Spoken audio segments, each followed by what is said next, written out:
coach a lot of people nowadays, billionaires, who call me on the phone and say, man, I'm still missing something. I think that we all need to come to the realization that we're all made of the same stuff. I call it reflect and diminish. So I'm going to reflect your emotions back to you, but I'm going to diminish them a little bit. Navy SEALs have learned to push their minds and bodies to the limit. Watch this video if you want to learn how to maximize your mental and physical performance. I look at my life as like, and here you talk about like really diving into pain and like embracing pain and looking for the pain. Right. And I think there's like there's a safe pain, and then there's probably an unsafe pain of just like jumping off a building and whatever, and trying to land on 20 floors or something. It's probably not the safe way to do things.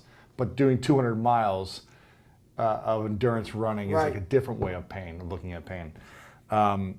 And that's what I've been looking for my whole life, is like finding the pain. And I talk about like do something every day that's painful, in a good structured environment. And you've been doing that for the last couple of years now. It's like you work out every day, you haven't missed a day. Been doing it for the last 20 years of my life. 20 years? Or they said 2 years? No, 20-some years of my life. Every day you work out. So I used to take one day off a week. I used to take one day off a week. For the body recover, right? Makes sense. But that one day off was an active recovery day, where I would get on a trainer and ride for like 2 hours. Wow. But at a zone 1 heart rate, very low heart rate, and I replaced the carbohydrates in my body while I rode, because the best way to recover for me is to do something at a very low heart rate, because therefore your blood's flowing through your body. Yeah.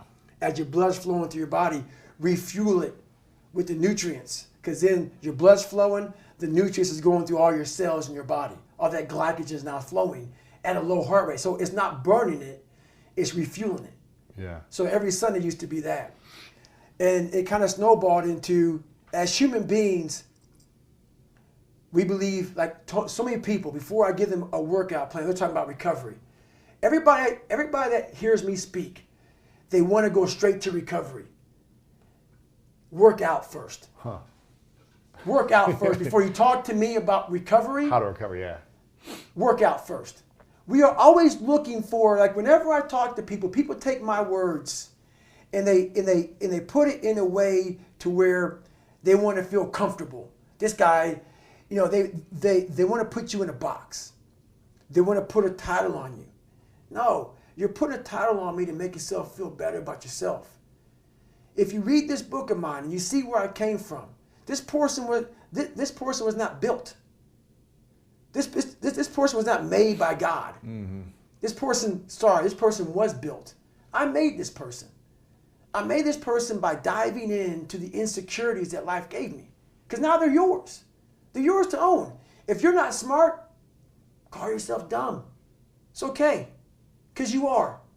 But take that not as you putting yourself down. If you're fat, call yourself fat. I used to be 300 pounds.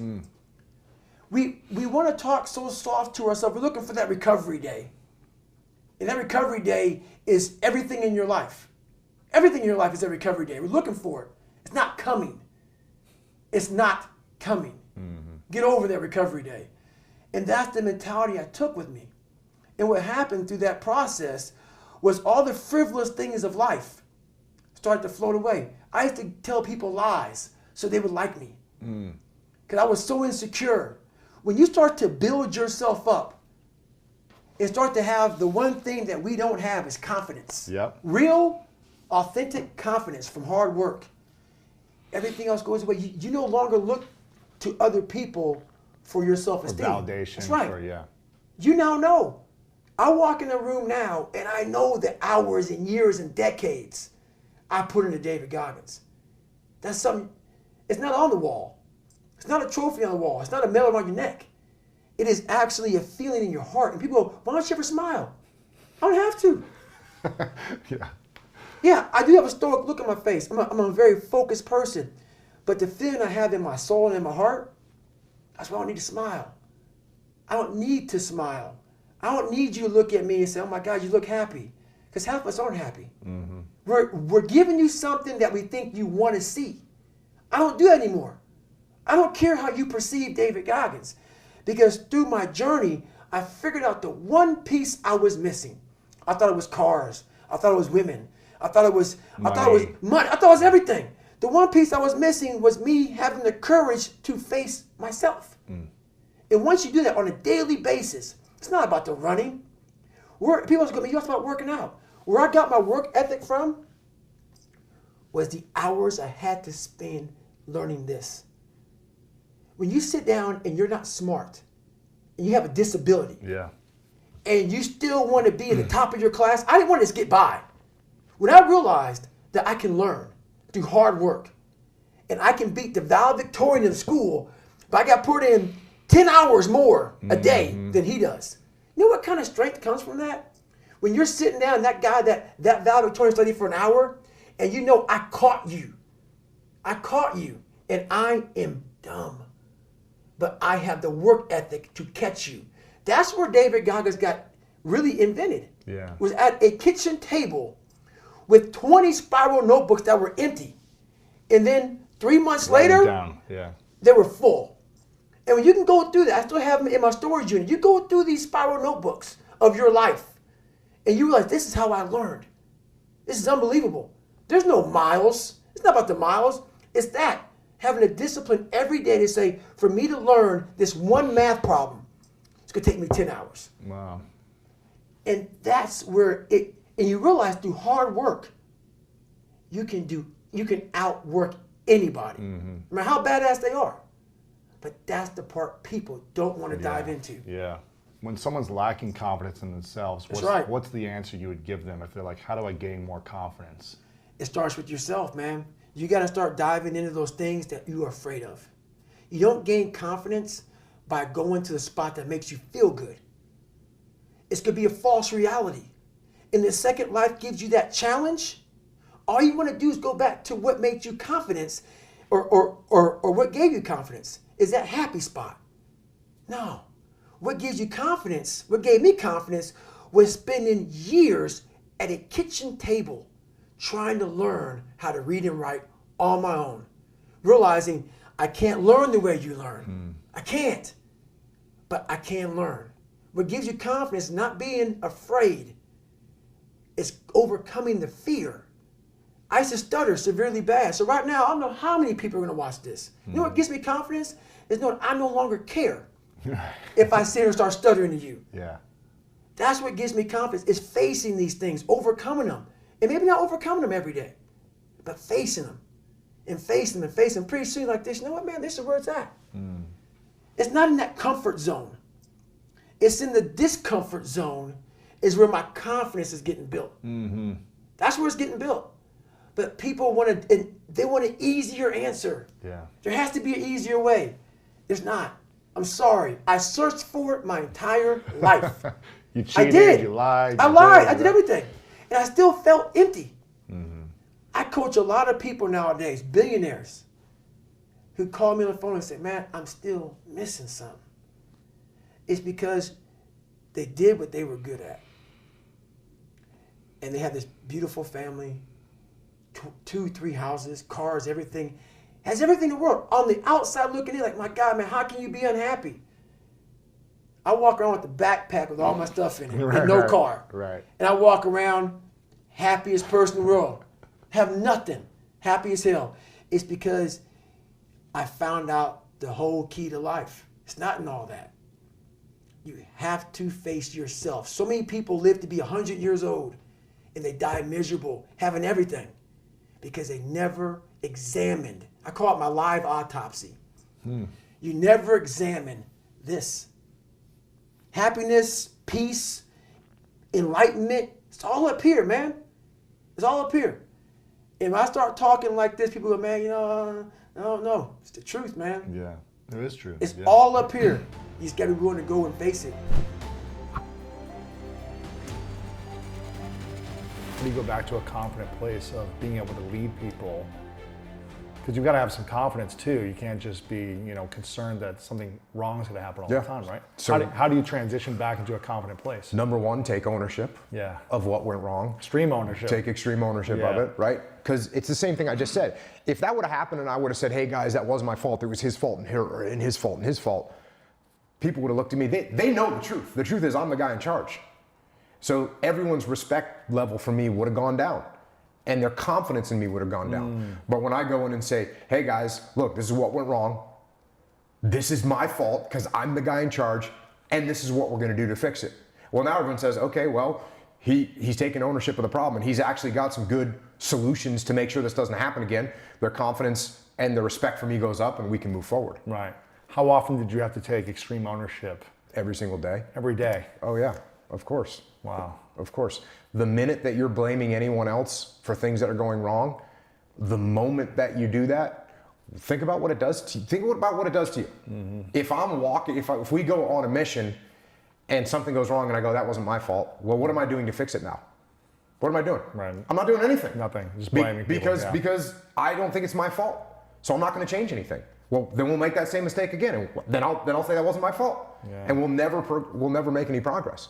Whereas if I say, hey, this was my fault, here's what I'm gonna do to fix it, then we fix the problem. And by the way, when I point my finger at you and I say, hey, this was your fault, what's your reaction to that? Defensiveness? Yeah, you're gonna get defensive. Yeah, of course. And then what are you gonna do? No, it wasn't. I'm blaming this person, that You're gonna point your person. finger at They somebody dropped the ball else. here. Jimmy did that. Johnny did this. Yeah. And what are they all gonna do? Pointing back to you. So now what do we end up with? We end up with No solutions. No one taking ownership of any of the problems. The problems never get solved. We never progress. So how many times did you take extreme ownership of something that technically wasn't your fault? There is no thing. There is no thing. There is no thing. So you'll take ownership of everything, even if it wasn't directly. This is a question, a comment that I get from my consulting business, right? We work with business leaders.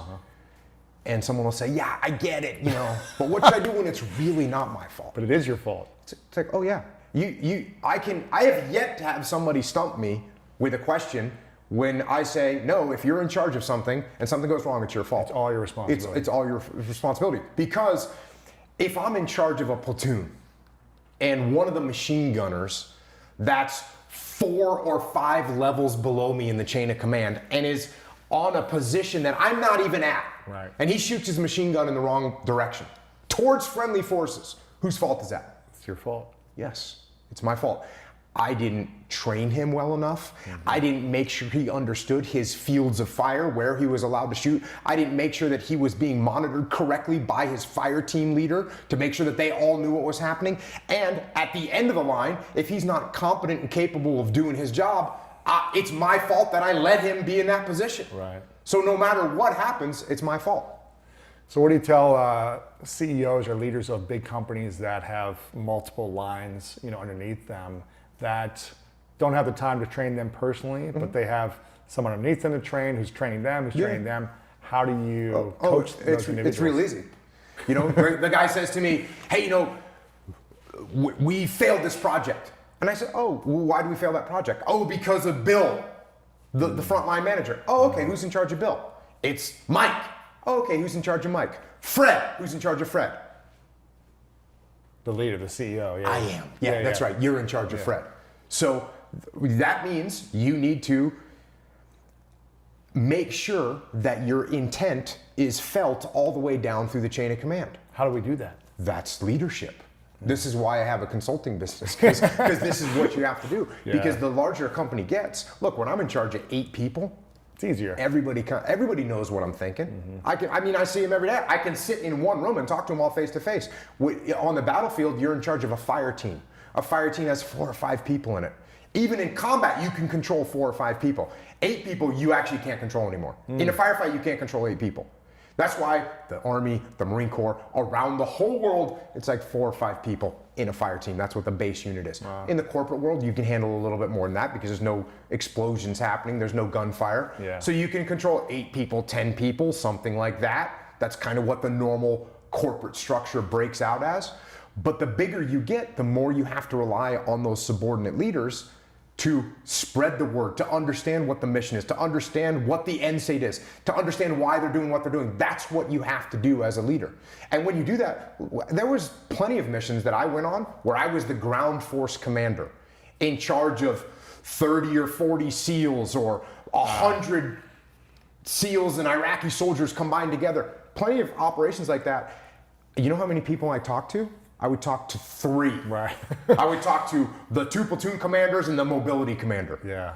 and everybody, and then they would talk to their 2 or 3 people, and then their people would talk to their 2 or 3 people. So how do you get that message across to hundreds or thousands if that's in your organization? There's a bunch of different ways. So in a big organization, this is something that we come across. I mean, we work with companies. I think the biggest company we worked with is 167,000 employees. 167,000 employees global, right? So they're all over the place. So how do you get the message? Well, there's a bunch of things that you have to do. Number one, you have to make sure that your message is simple, clear, and concise, right? You gotta communicate in a way that even that frontline trooper can understand what you're talking about. Now you have to translate that up and down the chain of command, because if you're my chief operating officer, obviously the level of detail that I go into with you and the chief financial officer, that's going to be higher. You guys need to, we need to be in a deeper level of conversation and understanding. But I need to make sure that you know how to translate that down to your next level. And then that person knows how to translate it down to their next level and all the way through the chain of command. There's companies where I'll go into the CEO and we'll be talking, I'll say, so how well does everyone understand what your mission is here? And he'll say, oh, absolutely. I'll go to a frontline person and say, what's the mission of this company? No clue. They have no idea. They have no idea. So, and this can be a real problem. Yeah, this can be a real, huge. I mean, obviously this can be a real problem, but it becomes a real problem when if you're a frontline troop and you don't understand what the mission is, you can make bad decisions on the front line. So there are certain companies at certain stages where the most important thing they can do is be cost effective, save money, right? And that's if a frontline troop needs to make a decision about, hey, should I redo this thing right now, which is going to cost us a little bit more money, or should I just let it go with a little bit lower standard? Well, if what you're focused on is saving money, that guy says, okay, you know what? I'm going to let this go even though the standard is a little bit lower. That's a decision that can get made. But what if your focus right now, maybe you got some bad reviews from consumers, and so your focus is to make quality perfect, even if you have to expend a little bit more money. If the frontline troop knows that, he goes, wait a second, this isn't quite where we want it, so he redoes it. It costs a little bit more money, but we're now achieving the mission at that time. And guess what? As you can probably figure out, the mission changes because we will work with a company where what are they trying to do right now? They're trying to maximize profits for this quarter because they're going public and they need 4 quarters in a row or 6 quarters in a row where they see that increasing. So, okay, guess what kind of decisions they're making? Now, can you go too far with that? Absolutely. Yeah. And now you get the frontline troop that goes, hey, I don't care. I'll put out as many as I possibly can. It's going to be dirt cheap and I save the company a bunch of money. But now we end up with bad quality out there and we will get a bad reputation and that'll hurt us strategically. Right. So how do you get that message out there? You have to, number one, make sure it's simple, and then you communicate it. What's a simple message for I guess it depends on the company, but. It depends on the company. Yeah. But should a simple message be like one sentence, you mean? Or should it be simple to understand? Simple to understand. Yeah. The more, and what we'll do with companies is we'll do a drill, we'll work on their mission, it's kind of their mission statement, but then also their mantra, or maybe a couple mantras where, in this case, hey, it's quality over quantity. Right. And now a frontline person's making decisions based on that, right? And so there's a couple mantras, 2, 3 mantras that the people can refer back to that helps them guide their decision-making process. And then on top of that, they have like a little bit more detailed mission statement where they can say, wait a second, I know the mantra says this, but it also says we're supposed to take care of our customers. Yeah. And if I let this go, then my customers won't be taken care of. I need to adjust a little bit. Right. What would you say is your mission in the mantras you use? For your business brand, So I have a bunch of different businesses. For Echelon Front, our consulting business, our mission is to be the premier organization for leadership consultancy in the world. That's what we're trying to do, and we're doing great at it. Yeah. We're doing great at it. How do we do that? What are the mantras? Well, number one, like we just said, what do we want to do? We want to make our clients and customers happy. How do we do that? We provide them great service and we actually improve their game. Yeah. We actually can look at their metrics and say, hey, look, we're glad you brought us on board. Here's what we said we were going to do, and here's how it works. So that's, and one of the other things that we say is, look, we don't want to be a permanent crutch that people have to rely on. So a lot of consultancies, they want to go in and hook into a company for an extended period of time, and we don't want to do that. We want to work with you for 6 months, 12 months, 18 months, depending on the size of the company. And let you go, yeah. We do have some companies that are growing rapidly, and so what we do is as they acquire new companies or as they bring in lots of new people. We're there to help train them and kind of onboard them. So that has turned into some longer term contracts, but that's one of the mantras is we don't want to be embedded with you forever. If we're with you for too long, we failed. So I remember after them showing that, we went straight from there to eat lunch. Yeah, imagine that, dude. Crazy. And we're standing in the chow line, and like guys just start falling out of the formation, just like by the tens and dozens. No and way. yeah, and they're just all going to ring the bell. And they already went through Hell Week. This was prior to Hell Week. Yeah, this was prior to Hell Week. So they didn't even go through any physically demanding stuff at this point. No, man. With no sleep. They just were psychologically out. That's it. And that's the whole point. That's the whole thing with this training, or really anything in life, Lewis. It could be running an ultra marathon. It could be starting a business. It could be SEAL training. So other than that day, and that day was all mental, the biggest reason that people quit any of those things I just talked about is because they look at they're looking at the big picture, man. So like with SEAL training, there's no single evolution that's that difficult. Yeah. Really, I mean, it's 4-mile runs and 2-mile swims, and it's nothing that you couldn't get up from this table and go do right now. But the guys that quit, they couldn't break it down like into digestible pieces. 1 hour at a time, one moment That's at a it, time, brother. one day at a time, Yep. one step at a time, one breath at a time.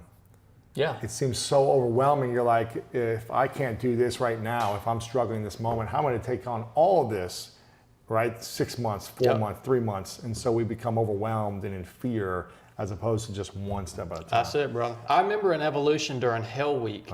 All it was a 1-mile repeat.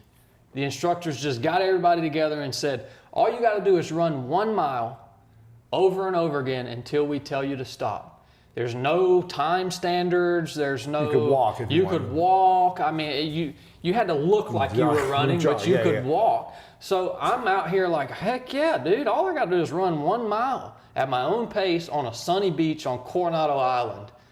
Like, this is amazing. No sprinting, Nobody's no time, bothering me. It's like vacation. Yeah, man. But that was the single evolution during Hell Week where we lost the most guys. And it was because of what we just talked about. They could not, certain people just could not focus on that mile, dude. All they could think about was all the miles in front of them, which they didn't know if this was the last one or not. So they looked at it as a big picture, and they just couldn't handle it. And really, it was the easiest evolution that we did in all of Hell Week. Do you remember how many miles you actually ran? Dude, I have no clue. And what the instructors do, they just keep it going until enough people quit. And then like, okay. And then they call it. Yeah. Really? Yeah. And just they're like, okay, we're going to do 10 miles, 15, 20 miles, whatever, until many people quit. That's right. Yeah. Wow. Yeah. So that's the biggest thing, dude, about it. And I take that now into like ultra running and even 3 of 7, the business model for 3 of 7 and all that we have going on with that. It's just like, conquer what's like right in front of you. Mm-hmm. And if you can stay in that mindset, on an ultra race, when I'm 95 miles deep into a race and I've got to climb a 2,000 foot mountain, how you think I do it, bro? One step at a time. Yeah. I mean, I pick a tree 20 yards ahead of me and I get to that tree and then I pick another tree and then eventually I'm at the summit, How do you manage your mind and the thoughts of, man, I've got 5 more miles or however many more miles to go, how many more hours to go, days to go, and this is freaking hard. How do you manage the mind that wants to tell you to stop when it seems like there's so much ahead of you, but you're just going 10 feet at a time? How do you do that? When you're tired, when you're hurting, when you're exhausted, or you just don't get tired? No. That's a mantra we use, right? And yeah, we can talk about that later. But for me, bro, it's like, if you will push yourself hard, hard enough, you reach this place. I call it the steady state, and it's where it's not going to hurt any worse, and it's not going to get any harder. It's the steady state, man. It's going to stay hard. It's going to just stay just like that. That's exactly right. And it's almost like for me, it's almost like a primal feeling. Like everything else is stripped away, and all I have to deal with is this pain, physical pain that I'm feeling. And for me, it's a beautiful thing, man. So I don't to feel the pain. Well, to reach that steady state to where everything's just boiled down and it's just so simple, dude. You're not stressing about who's calling you, what's happening at home, friends, That's war. it, bro. Yeah. You're not stressed about that stuff. You're focused on one thing. Yeah, and so I guess one way that I manage that, I like getting to that point in the first place. But some way that I guess you could say that I manage that pain is I stop fighting against it. Ooh. How? I literally just tell myself, I accept this. Wow. And I almost just like in my mind's eye, I see it passing through me. The pain. The pain. And you can use this with all different types of things that are uncomfortable, like cold. If you will stop fighting against it, it diminishes its power. But as long as you're fighting against the pain, or you're using your energy to fight against the cold, it's going to continue to gain traction and power over your mind. Yeah. So it's just forcing yourself to let go and stop fighting against that discomfort and just rock and roll, man. So for the everyday human being who does a 5-mile run, or maybe there's someone going extreme into an ice tub for 2 minutes, and they feel pain after a few miles, or that first minute in the ice tub, how would you process that mentally or in your mind's eye when you're entering the ice, when you're going to that 5-mile run where it starts to hurt, you get the cramps, you get the heartaches, sweating? What would you do in that moment? Obviously for you, that's like 50 to 100 miles, but for the everyday human, how would you approach that mentally? Like a process so we could understand. I understand of like surrendering and letting it go through you, but what's a strategy we could implement, you think? Well, I mean, I think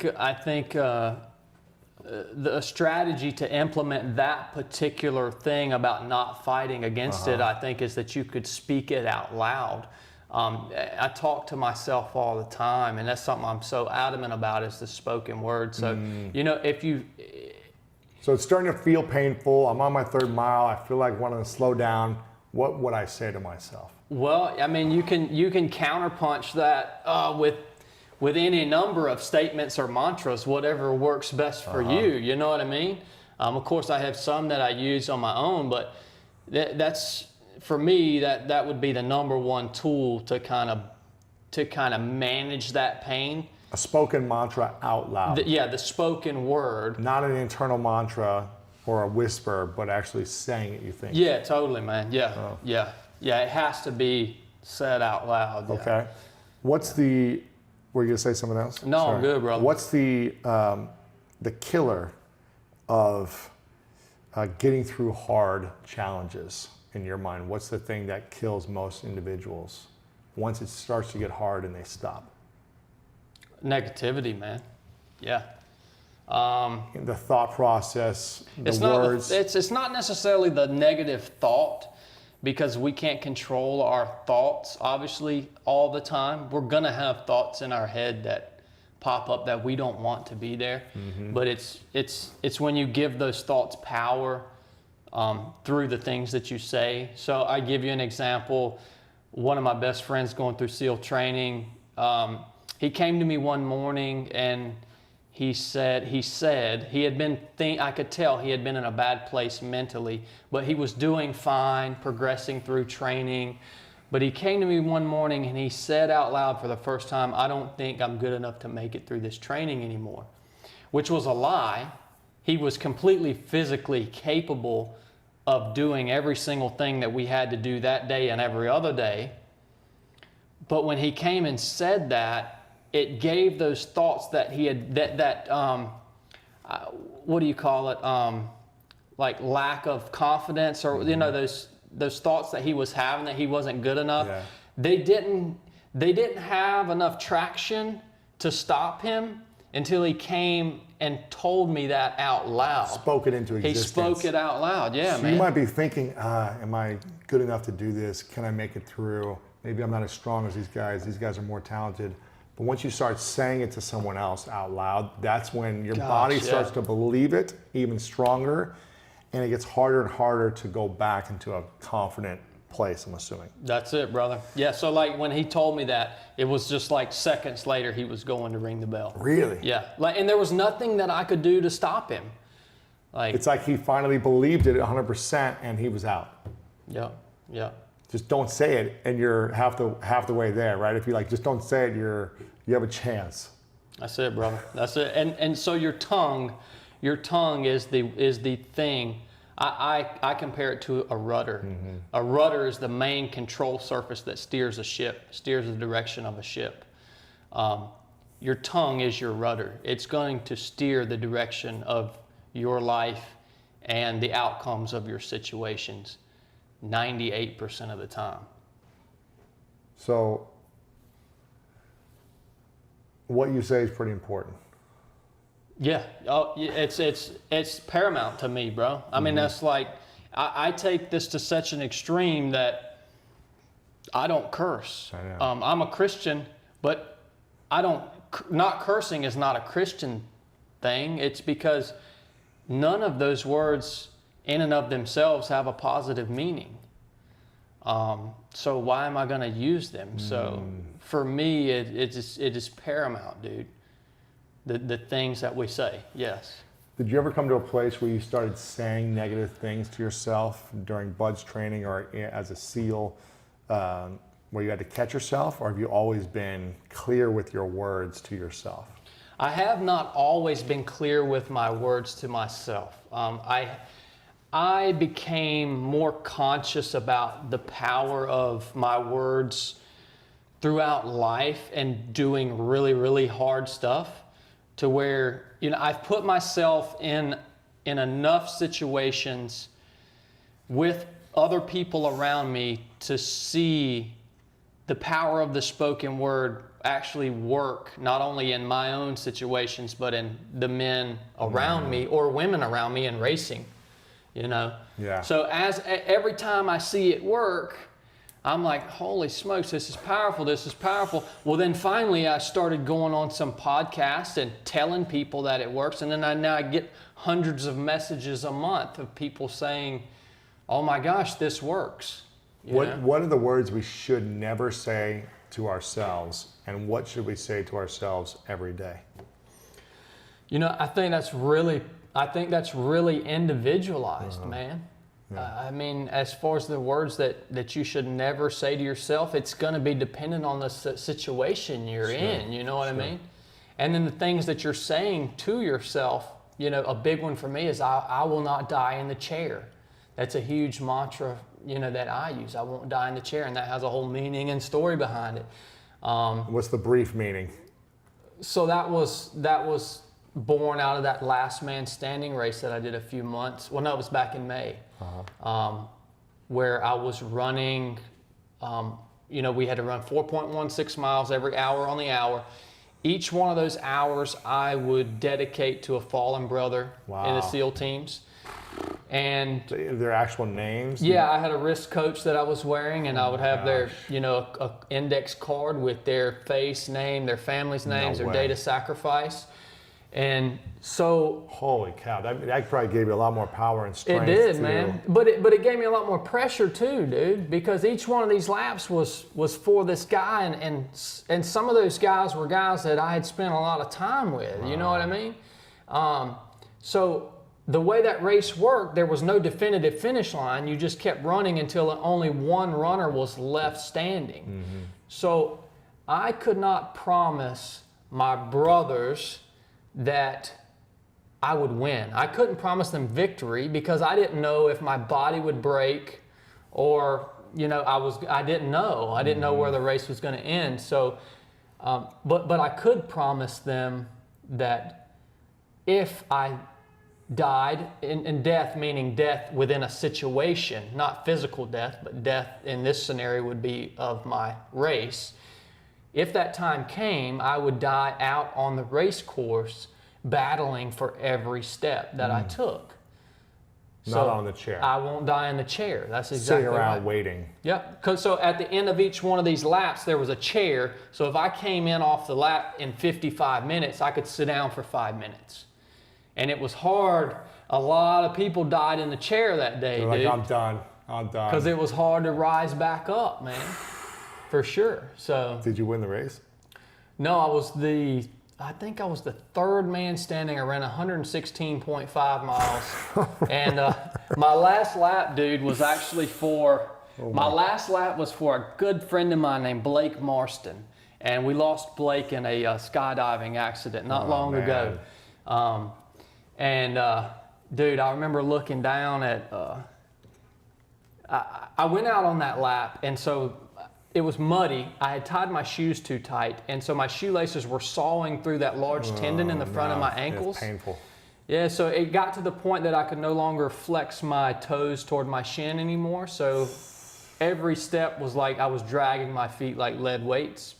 So I went out on that lap, and I was broken, dude. Yeah, your whole body. But I wasn't going to die in a chair, dude. You were on the lap, though. I was out on the lap. You fell on the dude. lap, or you didn't make it back in time, and you're I got out there, dude, and I remember looking down at Blake, and dude, I started crying. Wow. Because I knew at a certain point that I could not make it back in time. Oh my gosh. And I thought, what does Blake think of me right now, and then I just had this sense of peace come over me, dude, and I could see his face in my mind's eye laughing at my poor physical state, because we always find, team guys do, we always find humor in adversity. Mm-hmm. I mean, no matter how miserable that got, we would be joking and laughing at each other. So I saw him laughing at me, and then I found a stick on the ground and hobbled my way back to the finish line. Yeah, so you made it through. It wasn't in the time allotted. It was after the time. Right? It was after the time. That's gotcha. right. So 116 miles. Wow. Yeah, but you can I apply that now, that don't die in the chair, to all aspects of my life, man. Whether it's business or personal relationships or marriages or you name it, dude.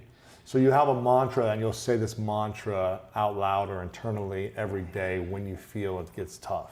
Yeah, it's used as a counterpunch, dude, to those negative thoughts. You know what's funny? Like mantras are talked about a lot in kind of the spiritual meditation communities. But you're this hardcore Navy SEAL guy who's saying the power of the spoken word, the power of a mantra, a positive mantra, is what gets you through adversity. That's it, bro. And that's the secret. That's your rudder, man.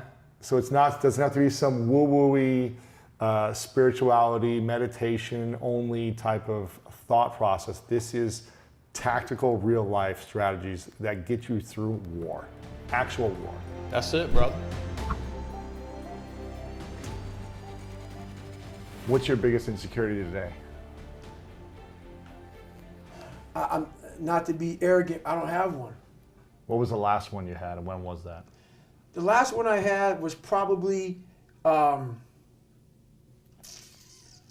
still me, still living, because I always talk about I pay rent. So we used to live in a $7 a month place when I was growing up.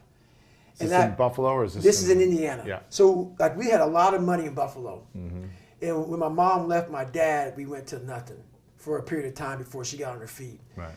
And that $7 a month place used to be, it was who I was.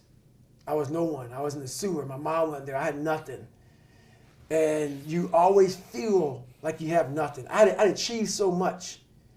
I was a Navy SEAL. I'd gone through Ranger School. I've gone do Delta Force selection training.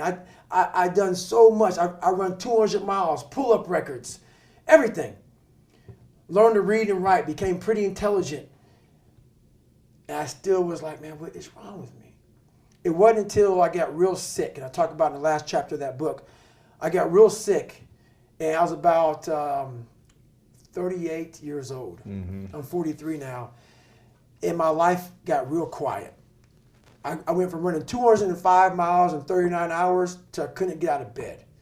The doctors couldn't figure out what was wrong with me, but once again, it was the best thing that ever happened to me. Why is that? In that moment when my whole life changed, I went from a guy who worked out every day, trained every day, to a guy who couldn't get out of bed. My life was taken from me. The one thing that kept me going was my training. Now you didn't have that. I didn't have anything. Now you just had to sit alone. Alone. And not train. And that's what changed me. And that's when I Wow. realized I hadn't taken time to think about what I'd done in my life. You hadn't reflected yet. I hadn't reflected. I'd done all these things, but there was no finish line. I still believe that, but you must have time to reflect. Yeah. I was just going. I finished a race of life, and I wouldn't even receive my medal. I'd go on. You're like, on to the next. I get in the car and I go. You wouldn't even take the medal. Gone. Don't care about Like, it. I'm not going to waste an hour No. sitting around for this ceremony. Most people It's sit soft. around, and that's what they like. They need the ceremony if I accomplished something. The validation. I haven't done anything. Let's go. Let's go. Let's go. I'm just getting started. I'm just getting started. That's right. When I started figuring out life, that I was leaving so much in the tank. I call it my 40% rule. Yeah. I was leaving so much in the tank. Once I realized, my God, man, I was this dumb, fat kid being bullied, and now I'm a 180-pound person, lost 106 pounds in less than 3 months. Learn to read, learn to do this, learn to do that. I was like, I need more. Mm-hmm. I was fueling my mind with everything. And I never took time to say, my God, you came from this hell, and you're here. So those insecurities, and this is how I explain it the best way.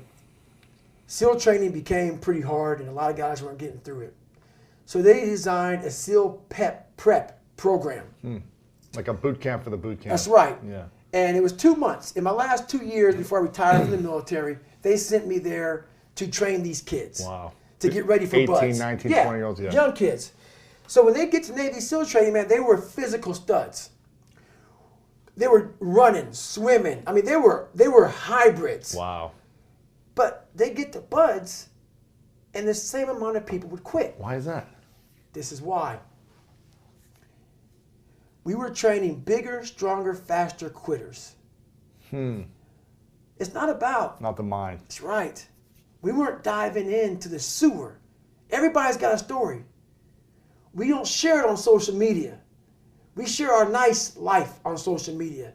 We all have a dungeon. I'm just willing to talk about mine. Yeah. Most of us aren't willing to talk about it. I want to talk about my dungeon. I wasn't getting into the dungeon of these guys' minds. I wasn't building that so-called mental toughness. Mental toughness isn't something that you sample.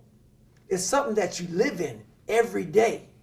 So when something hard would happen to these kids, like in Hell Week, it would draw on something that made them very insecure. And they look for comfort. Whenever hardness comes, and you don't know what it is, it may be different for you than it is for me, but you go back to your insecurities. And then when you go back to your insecurities, you then look for comfort within those insecurities. And we all look for that cookie that your mom used to give you when you were sad, when you were sick. We look for our wife or our husband. We look for comfort. It's in those moments you must retrain your mind to think differently in hell. I wasn't training them to do that. Why weren't you training them? I wasn't training myself yet because at that time, I was doing what I was told. These guys need to meet a standard. Physical standard. A physical standard. The physical standard is not what they need to meet. It's a mental standard you must meet in life. So going back to when I was sick, I was hitting the physical standards. I wasn't meeting the mental standard. The mental standard is you must know how far you've come. Wow. I had come 8,000 miles from where I started. But if you never know that, you're still in the $7 a month place. When I was sick, I was able to slow it down and reflect back on my entire life.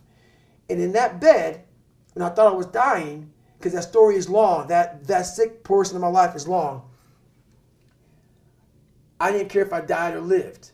Wow. Because I was, for the first time in my life, happy. Wow. And at peace. Because I reflected back on where I started. You said, wow, I have come a long way. That's right. And no one saved me. It wasn't like someone came down here and guided me through life. When you figure this out on your own, the amount of pride and dignity and self-respect you have. That's why I walk around the streets with a backpack and just like, I don't need anything else. Yeah. You figure it out by going inside yourself, by callousing over the victim's mentality. You're always a victim, even if you have everything in life, until you realize what you've achieved. You have to first realize what you've achieved. And my mom has accomplished so much in her life since my father, but she hasn't done that one step. Really?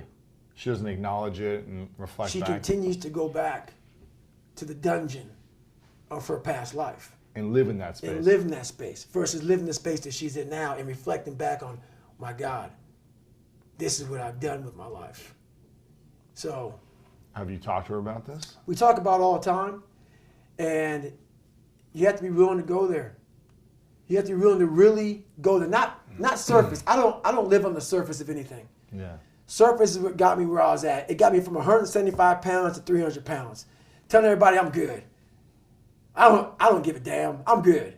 No, they're hollow words. A lot of us speak in hollow words. I used to speak in hollow words. I don't do it anymore. Everything that comes out of my mouth has substance. It's real. And we all have these feelings in our bodies, in our minds, in our souls. I act on mine. A lot of us who are afraid of something, we allow our minds to choose the path of least resistance, so we go a different route. When I'm afraid of something, it's telling me you must conquer do this that. thing. You must do that. Yeah. You have to go that way. And most of us don't understand that mentality. We go left and we wonder why we haven't fulfilled something in our lives. It's because we continue to take the journey that is mapped out. And how I look at it is I talk in life like a lot of us in life want to take the 4-lane highway that has road maps and all this other stuff on it, man. It tells you where to go, gas stations. The next 10 miles up, you're going to see a McDonald's, a Cracker Barrel. Yeah. It's the easy route. Very few of us want to go to the right side. That Cracker Barrel's that Midwest life. That's right. That's right. That's right. I'm from Ohio. It's all about it, man. It's Indiana, Cracker Barrel everywhere. Dude, that's amazing. Bringing back memories. This is powerful because I've been telling people this. I've been living that way unknowingly my whole life of like whatever the thing is I'm afraid of. When I was in high school, I started doing those things. Right. And it was just like, I'm sick and tired of feeling afraid. Right. So I need to do the things that scare me the most. That's right. You know, I've talked about this a lot on the podcast. Tiffany's heard me share these stories, but I was afraid to talk to girls when I was a teenager. I was afraid of dancing. I was afraid of like singing and playing music in front of people. I was afraid of all these different things. And so I said, I want to do this. I'm going to give myself a challenge every single day until the fear goes away. That's right. And I feel like that's what more of us should be doing. I'm hearing that that's what how you live your life. That's all it is, man. And it helps me feel so much more confident. When you overcome that fear of saying this doesn't have control over me anymore, that's right. It's like you can be at such more peace. It's 100%. In your life.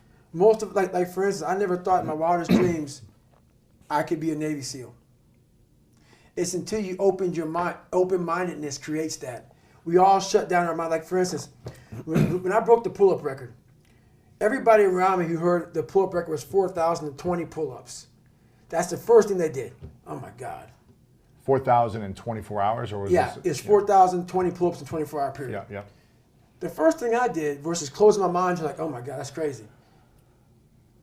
I went and got a pen and say, how many is that every minute? Exactly. Every hour, every second. Yeah. Instead of taking life and making it out to be this grandiose thing, start breaking it down. Start breaking it down. And most of us, we live in a box. And we don't want to go outside that box at all, ever. Outside that box is all these possibilities of life. But what we do is we shackle our mind. We are a prisoner in our own mind that this is all I can do. This is all I'm good at. And we take away the possibilities of you could be this, you could be that, you could be all these things. And I never thought at 300 pounds I could be a Navy SEAL. Wow. So if my mind was shackled, me and you would never meet. There'd be no book. Right. There'd be no book. Right. There'd be nothing.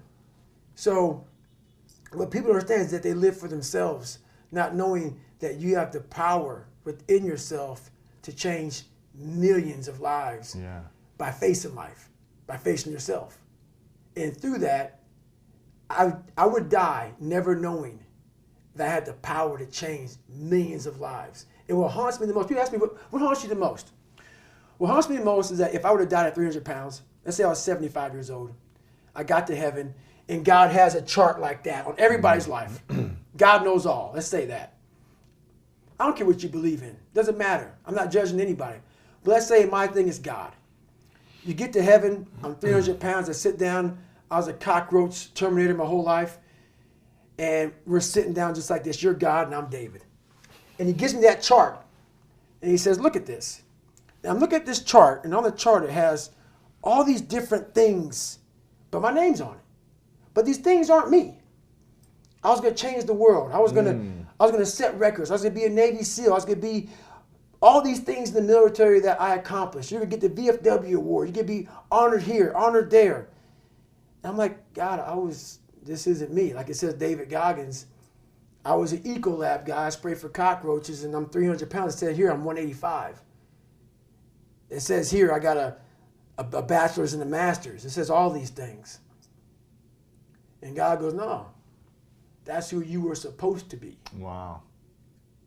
My biggest fear in life is if there is a final resting place in this world, and there's a final judgment, and you talk to something much bigger than you.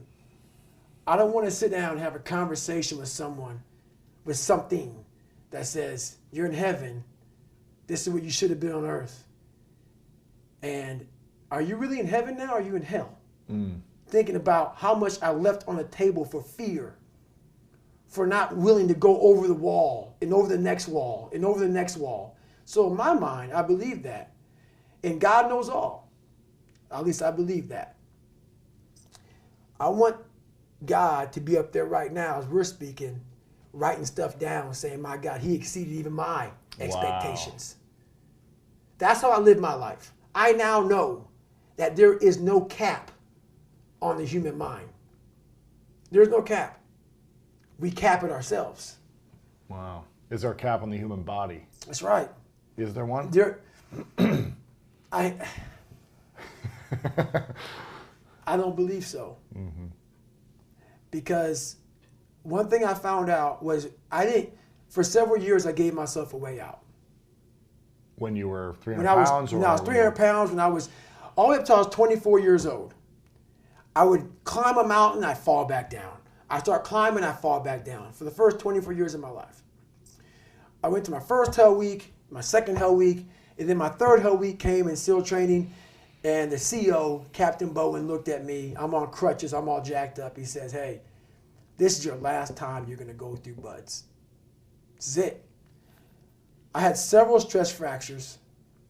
I had double pneumonia, I was jacked up, and he gave me a few months to heal. And he said, this is your last time going through. I shouldn't even let you go back through. Wow.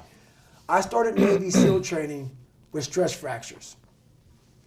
Stress fractures, That's not shin splints. That's hard to finish. Stress fractures. Starting the hardest training, arguably the hardest training in the world with stress fractures.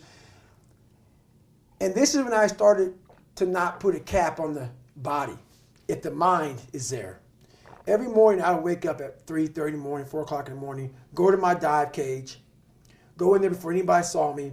I'd get duct tape, and I would tape from my forefoot all the way up to the mid of my calf, and I would put 2 black socks on. And so I ran not using the pivot. Oh my gosh. And I ran my hip flexors. So for the first 45 minutes to an hour, I was in absolute excruciating pain.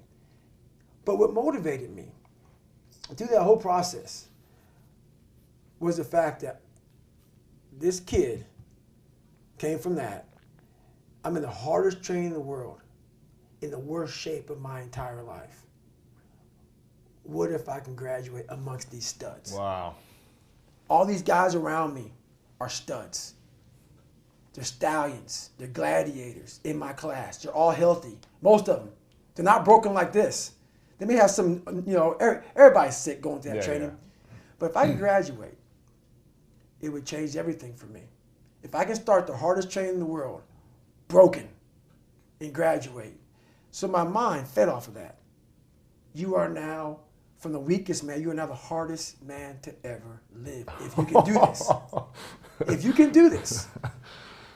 Life is one big mind game. Yeah. And you're playing it with yourself. Is it true? I don't care. It got me through the hardest training, starting out broken. Where most people quit, I had just started. Wow. And when you take that mindset and you learn to flip that around, that's what made me powerful. And my body followed. And 3 months later, my stress fractures were healed by running on them. Calcifying it, just like. I never had them since. I'm 43 years old. Wow. I ran 7,000 miles in 2007. Haven't had a stress fracture since. And I'm not saying to do that. I'm just saying that when the mind and the body connect, and you don't give yourself a way out. The only way out for me at that time was death. Wow. I'm going to be a Navy SEAL. Or I'm going to die. Or I'm going to die trying. Yeah. Period. And my body said, Roger that. We're going to get you through this. So when the mind gives it no way out, your body says, okay, I believe you now. I have to heal. I'm going to figure this out with you. We're going to do this. It's going to be the worst part of your life, but you're going to survive. We're going to survive. Wow. And as you hear in that 100-mile race I did, I started figuring out more and more and more and more about at the other end of suffering is a life that no one, and I'm not talking about go out there and kill yourself. Don't take these words and flip them and say, oh my God, no. It just be uncomfortable. I call it suffering. Don't physically injure yourself. Yes, not saying that. And then be out for 6 months. That's right. That's no good. That's no good. I'm not saying do what I did. Yeah. I was in a spot that life forced me. I had a choice. I had a choice to be this guy or the guy that's in front of you. I had choices. I chose this path. And you're still choosing it. And I'm still choosing it. You can go back to that guy at any moment. Because I found out something with those stress fractures. I found out something through facing all these things. I found out a whole nother world, which is why I walk around with all my stuff in a black backpack. Wow. I found out a whole nother way. A whole nother way of no matter how far you get in life, you have to be able to go back to scratch in your mind at a moment's notice. You can never get so far beyond scratch.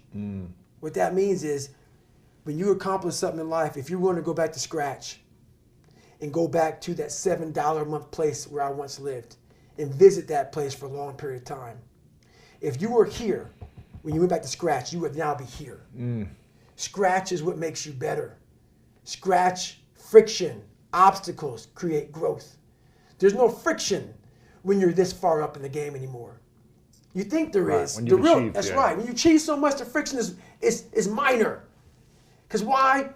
I'm sore. I'm going to get a massage today.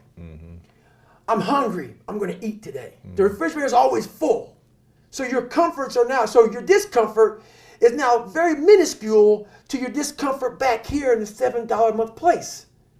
So you have to go back to the total discomfort to then raise your level of where you're at now. I'm not saying stay there and stay there. Visit it. And then you raise your level. Take a day trip. That's right. Yeah. Always take day trips. Yeah. Don't stay there. That's right. But take a day trip. Take a day trip. So when you complete some massive obstacle and challenge, whatever the adversity that you force upon yourself, because these are all curated experiences for yourself that you're scratching constantly. What happens now? Since this was 5 years ago, you would just leave, you wouldn't take the medal, you would just go on to the next. What happens now? Do you take a day to reflect, a moment, 10 minutes? Like, how does the process work? And then how do you get back to visiting the $7 place you lived in? Now, I don't have to go back and visit it. I don't have to think about it. It lives with me now. Every day of my damn life, that feeling that I had to go back and think about, I found a way to just have it. How did you? It's constantly there. I have a self-talk. It's called my cookie jar. And it's a constant reminder of David God. Every day of my life, I believe in quiet. There's no growth outside of quiet. The world's too noisy. Your mind needs quiet for you to find who you are. People ask, what's my purpose? Why am I here? You're not going to find it nowadays unless you lock yourself in a quiet room in your mind and find it. It's too noisy. For me, I could be in a busy street in New York City, horns honking, and I'm walking around with like nothing. It's me and myself in a quiet spot.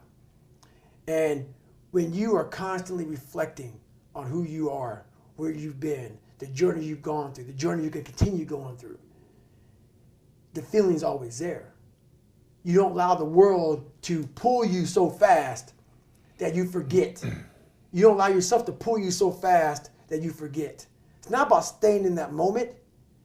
It's about you want to get to the point where that feeling follows you like breathing. It becomes a part of your life, part of your DNA. But it's made. Like these calluses on my hands right now, they're made. Yeah. They are now on my brain. This is now a part of me. It's a daily process, a part of me. And how I go back to that $7 a month place all the time is now I go out and I dig fire line. I'm a wildland firefighter. I don't need to do it. I'm a 43-year-old man. I work with 27-year-old kids. Yeah. I'm a rookie. Every day I'm a rookie, it feels like. And why do you do it? That's why I do it, man. There's a story I'm gonna tell you about why I do it. So I have a good living now, for me, where I'm at in my life. I was out on a fire in Colorado, and we were digging fire line on this, like 50%, like it was like on the side of a daggone mountain. Yeah. And we're trying to keep the fire from moving, and we're digging this fire line 14 inches, or my fault, 18 inches wide, 3 miles long. 12 of us digging. And it is the hardest work. You make $12 an hour. Wow. Okay? Nothing. You set up your shop. Like, when you're done digging, you just pretty much lay down, you go to sleep, and you get up and you dig some more. Really? This happens for 2 weeks long. What are you digging? It's like a hole, you're digging a line? You're trying to get down to a mineral source. So you're trying to get down to the earth. So that if that fire is moving, it can't burn dirt. Really? So It you're just goes moving deep fuels. enough. Got it. So not only are you digging, you're cutting down trees. It's hard work. But the moral of the story is I'm 43. Don't need to do it at all. This is why I do it. You're making money. Yeah. I'm making money. I have a good life. I don't need to do it. And everybody asks me why I do it. This is why. This 21-year-old kid was out there. And he wanted a pair of running shoes. That's all he wanted was a pair of running shoes. 60, 70, 100 bucks, 200, whatever. Easy for us. Yeah. Running shoes. He looked up at the mountain that we had been on for days digging this fire line. And he said, that'd take me 5 or 6 hours of work to buy those shoes. He said, I'm not going to buy them. It's the perspective of life. That perspective of life right there, that is the value that we lose. When things start to come so easy in life, it's the perspective that 21-year-old had. He looked up at that mountain and thought, he looked at his hands, he looked at the amount of hours of pulling that Pulaski, that tool, and raking that ground, and then cutting those trees and moving them, and that hours of work. He looked at his feet and said, these old shoes would do. It's that perspective in life that we lose. And that story to most people may not mean anything. It's that story I always want to have in my life. You cannot lose perspective of where you've come in life.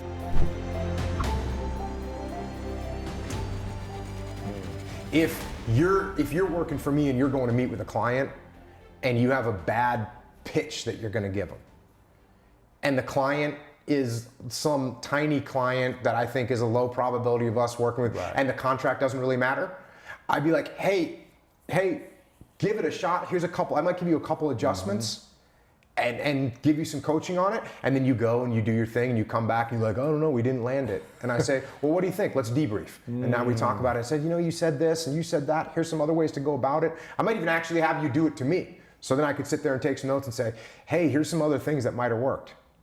Now, if you were going to meet with a big client that really was going to add value to our company, I'm gonna either step in, I'm gonna step in and be like, okay, let's think about that. What's their reaction gonna be? And by the way, that's when I'm not gonna say no, don't do it that way. I'm gonna say, give me that, tell me that again, and let me give you some objections that you might hear from them. That's good. And all of a sudden, I'll let you come up with the solutions.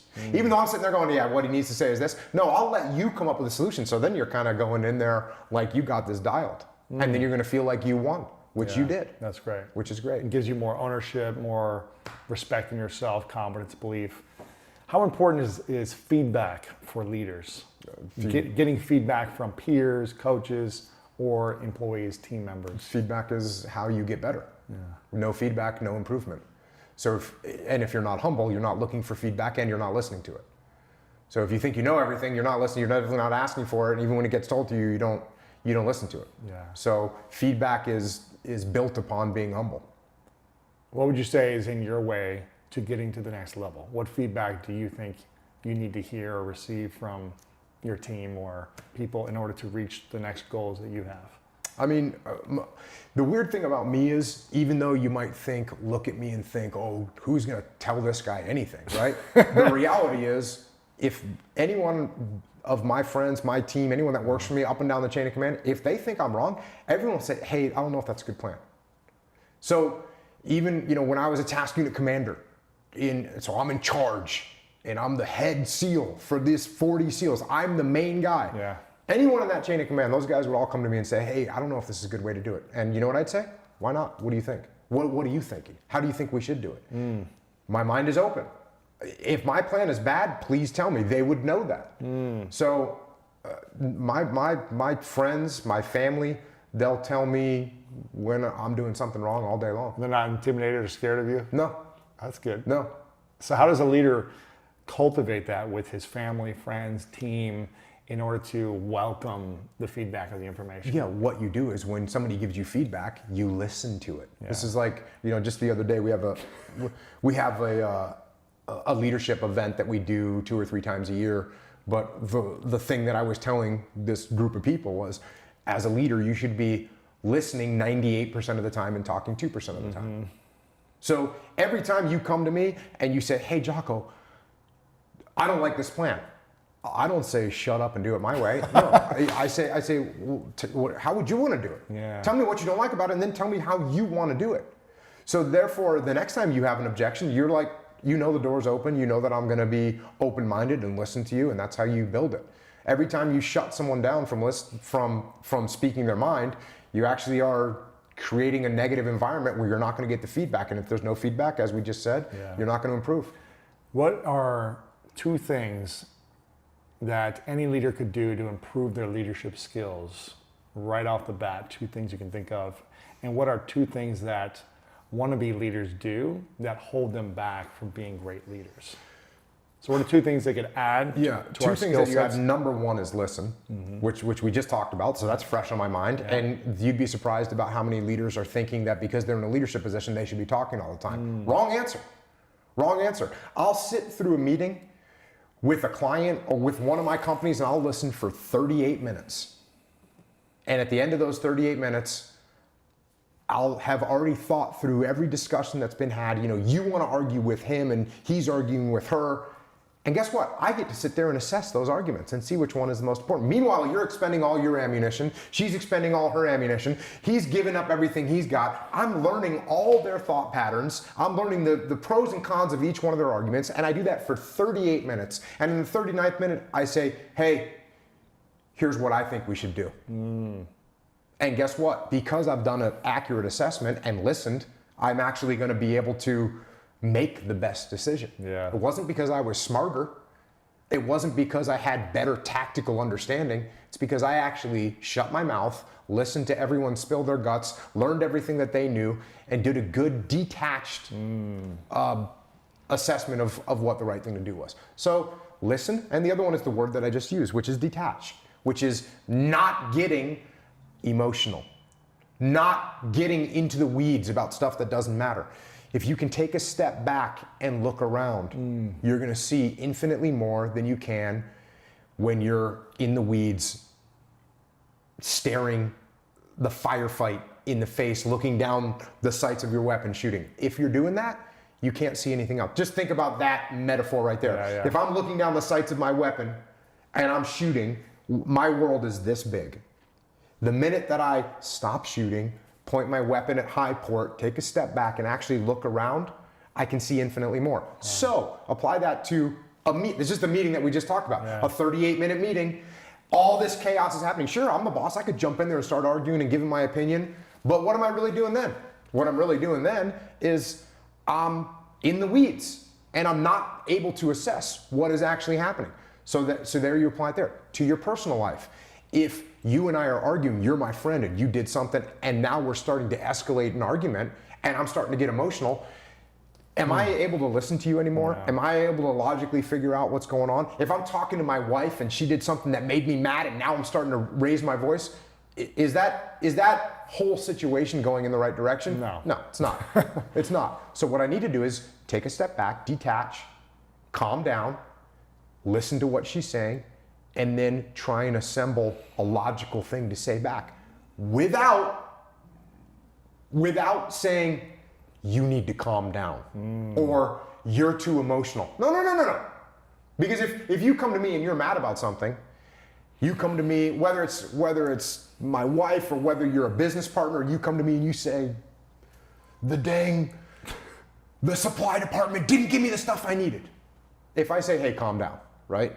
If that's my reaction, then you realize that I'm against you, right? I don't get it. And so now it's me and the supply department against you. No one understands. No one understands. So I do a little technique. What is that? Yeah. I call it reflect and diminish. So I'm going to reflect your emotions back to you, but I'm going to diminish them a little bit so that we're not escalating the situation. How would you do this with your wife? So if you come to me and you go, the supply department's been late, they're 2 weeks late on this stuff. I don't say calm down. I say, oh, you got to be kidding me. 2 weeks? And you go, yeah, can you believe it? That's horrible. We got to put a solution. We got to get that figured out. In the meantime, what do we need to do right now to get the problem solved, right? So now we're on the same team so we can work together to find a solution. We bonded on the pain. Yes. You felt the pain. Yes. We're on the same team. Yeah. Okay, my wife, what's going to make my wife mad? The ice machine's not working. Right? The ice machine's not working. It's your fault. Yeah, whether it's my fault, but we don't know. The ice machine's not working. By the way, this is a real story. This is happening today. Really? The ice machine's not working. And she didn't get mad about it, but the ice machine's not working. If I go, hey, chill out. You have a refrigerator and a house, and you got Live on the plenty of things. You beach. can just calm down, Yeah. right? How's that going to go? It's not going to go good. Now she's going to get mad. Now it's me against her. So instead, the ice machine's not working. Man, that thing is junk. Have you called the repair guy? You know what I mean? And then all of a sudden we're on the same team, and she's like, well, no, I haven't, but I'm about to. Okay, cool. As opposed to the ice machine's not working. Well, okay, do you want me to have ice shipped in from Alaska there, princess? Right? That's not going to go over well. So what did you call it? Reflect and diminish. Reflect and diminish. diminish. What if someone's coming after you and attacking you? Not like the supply chain or the ice machine, but it's like, you didn't do this. Oh, yeah. This is your fault. I want you to guess what I'm going to do. What's that? What do you guess I'm going to do? If you come and attack me and tell me something's my fault, what do you think I'm going to do? You personally? Yes. You would listen. Yes. Reflect and diminish.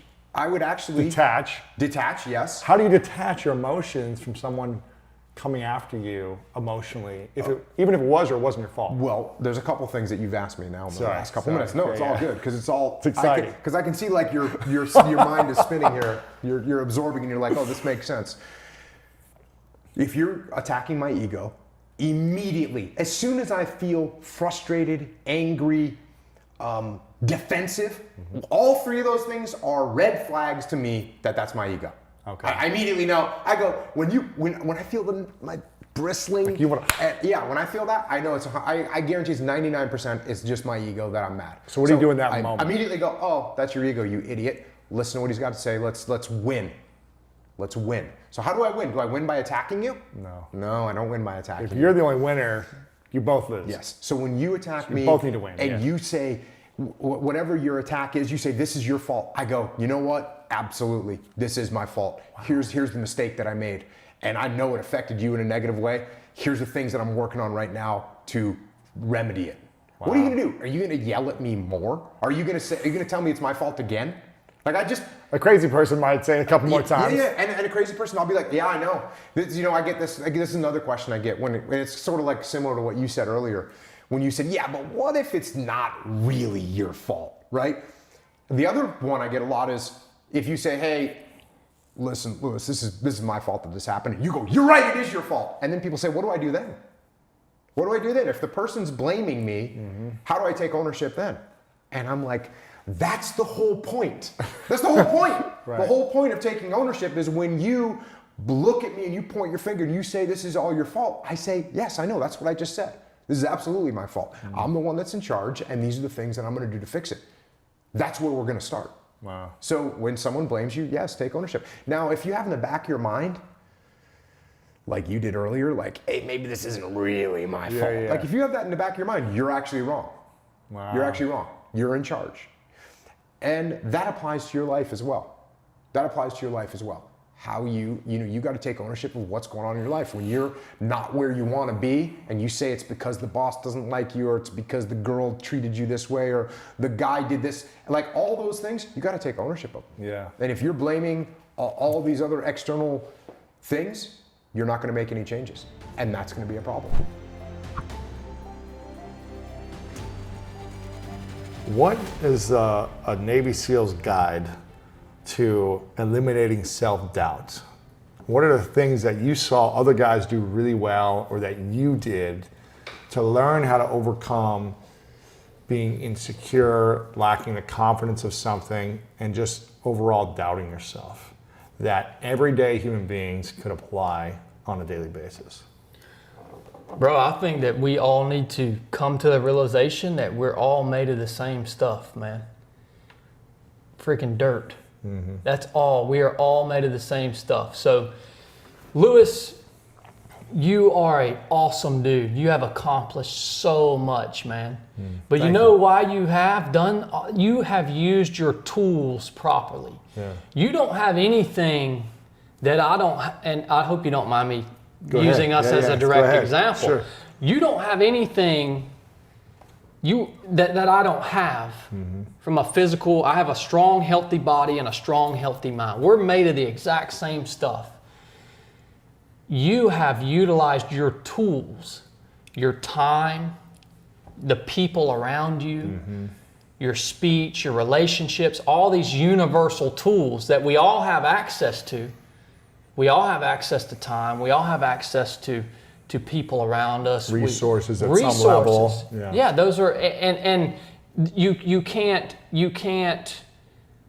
use the argument that, oh, well, say take time, for example. Say time is a tool that helps you accomplish your mission. Well, yeah, you may have more time than me, but take and look at it in the natural world as, say, we both had a hammer. The hammer represents time. We need to drive a nail through this table right here. Yep. Your hammer's bigger than mine, so obviously you're going to drive the nail faster than me. But I have a hammer too, even though it's smaller. I can still drive that nail flush with this table right here. So it's not an excuse to say, well, Lewis has so much more resources than I have. It doesn't matter, dude. We're made of the same stuff. Yeah, you can still get the job done. We can still get the job done. So for me, that's essential is to stop looking at each other like, somebody, and look at me, for example, bro. I'm some old country dude from North Georgia. How could I have ever dreamed to go and serve at the tip of the spear with the best men America has to offer in the United States Fighting Forces? Right. How could I have ever dreamed of going to do that? It makes no logical sense. But even back in those days, I had the same viewpoint. We're all made of the same stuff, bro. how do we, what can we do on a daily basis besides having that understanding of the tools and time to, again, overcome that doubt that we have, overcome the insecurity or the fear or the judgment we put on ourselves in order to have more belief in ourselves to accomplish our mission? Is it you should have a set of routines and habits that you honor your word to every day, and you are your word to yourself of what you say you're to do? Is it doing hard things every day that builds more belief? Is it the words you use as well? Like, what's the ingredients? That's an excellent combination, Louis. I like those. It sounds like you answered that question, bro. But is there anything else that so I'm very hesitant, to give advice. I never give advice. I can tell you what I do based around those things that you just said. I have a routine. I get up every morning at about 6 in the morning. The first part of my day, I dedicate to my God. So I give him the first fruits of my day. I honor him in that way because I feel like he expects that of me. But through prayer? Through prayer or reading. For me, it's the Bible. So that's what I do. It could be for 5 minutes. It could be for 45 minutes. But that's how I start my day every single day. If I don't do that, I'm screwed up, dude. Really? Yeah. Okay. So, I do that. Then I spend 4 hours a day training. It may sound crazy, but I train for 4 hours a day. And that right there, that's where all my perspective comes from. That's where my outlook on life comes from. During that 4-hour block, I am honing my body and my soul, my mind, will, and emotions. That's where the battle is in the soul. What do you want to do? What do you think you want to do? How do you feel about something? Those are the things that we need to get a hold of, right? But when you're out doing something hard, self-inflicted adversity, it hones that soul portion of us down at the same time that it's training our body. So the two are very intertwined. So giving you energy, keeping you healthy, keeping you lean, sharp, it provides that for the body. It provides that for the body. And the soul and the mind, right? The soul being the mind, will, and emotions, it makes you force your mind, your will, what do you want to do, and your emotions, how do you feel about this activity and this pain? Because you don't want to do it. Exactly. But when you go out and do it, you're honing that portion of you as a human, and then moving forward from there. Wait, so that's every day, 7 days a week, or is it 5 days a week, training 4 hours a day? Yeah, I train. 7 days a week. I set that block. Now the intensity may vary. Right. It may just be a 4-hour hike in the woods. Cool. You know what I mean? It's not a ultra marathon every day. No, totally. I may only cover 10 miles in that 4 hours. I may cover 30 miles. It's always a run. Is it something else? A swim? It could hike, be a bike? combination. It could be weight training. I do weight train. Strength training twice a week at least. But why 4 hours? Why not 1, 3, 5? Is there a number with 4? Because there's no number. I mean, There's no reason with 4? I feel like that's what I need personally to perform on the level that I want to perform and to maintain the perspective that I have on life. Powerful. Okay. So after that? After that is my work time. From noon to the rest of the day up until 5, 6, sometimes 7 o'clock. That's my work time. And so I take all that perspective and all that energy and all that good stuff that I get out there on that run or that weightlifting or whatever, and then I transfer that over into my work time. Wow, that's probably powerful. You got so much clarity. That's it, brother. And you get all your best ideas from those 4 hours. You probably let go of all the pain or frustration or anger or whatever you got in your head that's festering from the day before. If you have anything, that clears out. That's it, brother. You purge that stuff. You get back to a peaceful place. Yep, so I took care of my spirit in that first 30 minutes, take care of my body, soul, and that next 4 hours, the rest of the day, man, I can hammer some stuff out. Wow. I can put down some, so that's the one thing, that's my biggest fear. What? As things grow.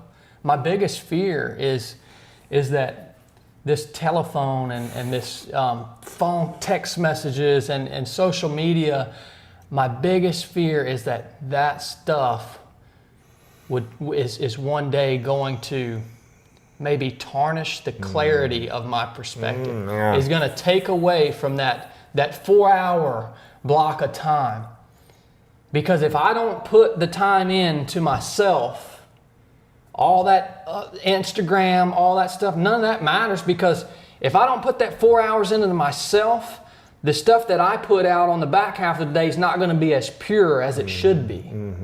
So my biggest fear is losing that purity, man. And I just shouldn't say I fear it. I'm very conscious of it, man.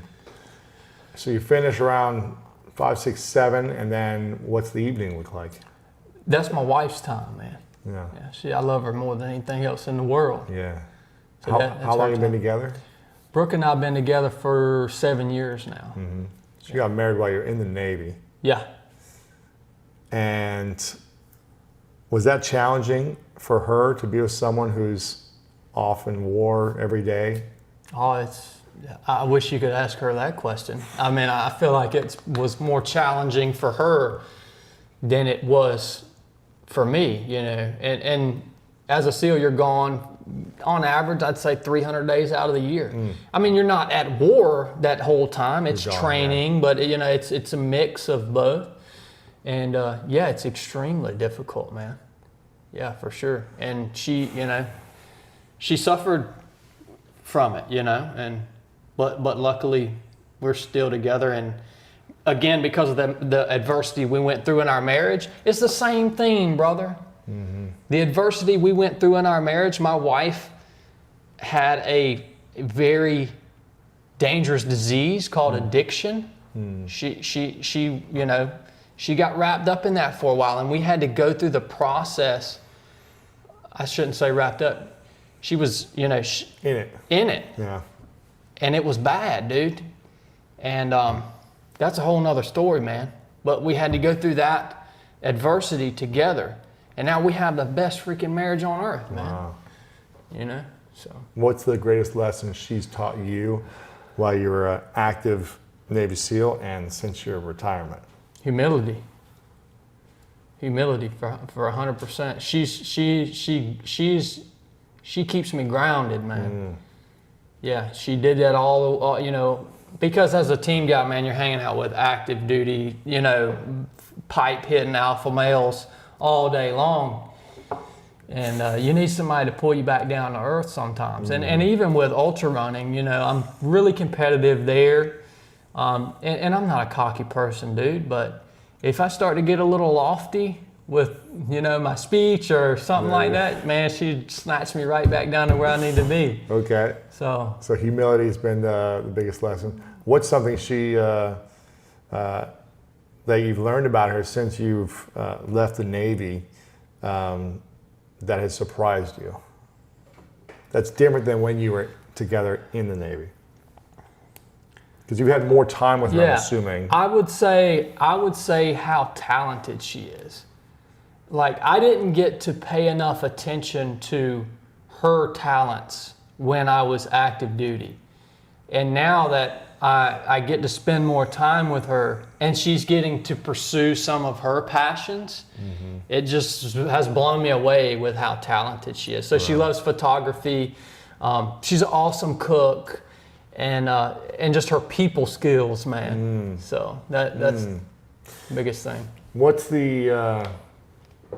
Do you have any regrets from anything in the 12 years, or wish you could have gone longer? Because you had to retire essentially because of the hearing loss from all the bombs and. Yeah, it was a whole combination of stuff. Bunch of different things. They pretty much said. So I was medically retired. Gotcha. Yeah. Would you have stayed in it had you been perfectly healthy, 100%? Oh yeah, man. Yeah, I would have definitely. I mean, I would have stayed in the teams and as long as they would have let me. I mean, you get to go to work with heroes every single day, bro.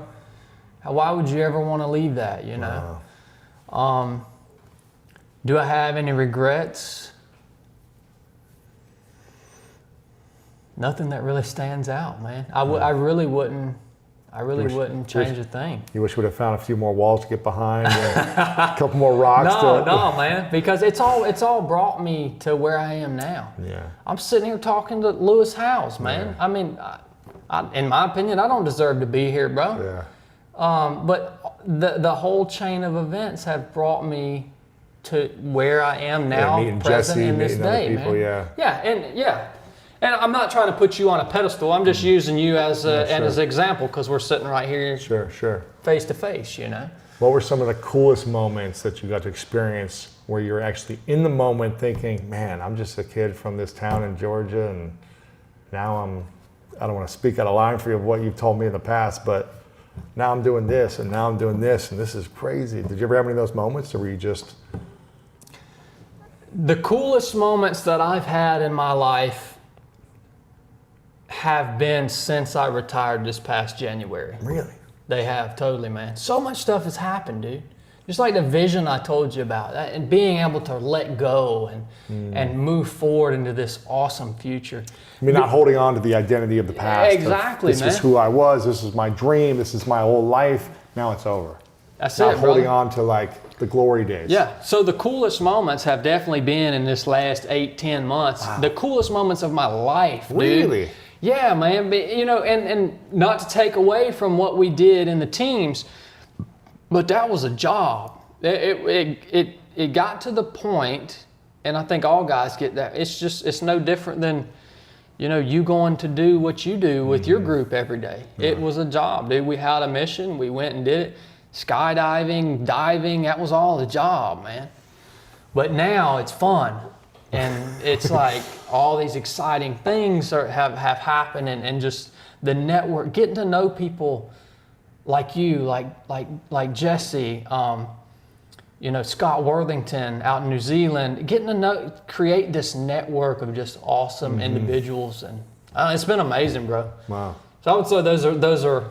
I know that doesn't directly answer your question, but yeah, it's all good. Make sure to subscribe and leave a comment below. And if you want to watch an incredible interview I did with Kobe Bryant, check out this video right here. It's exciting when you win, it's exciting when you lose, because the process should be exactly the same, whether you win or you lose. As you go back and you look and you find things that you could have done better, you find things that you've done well that worked.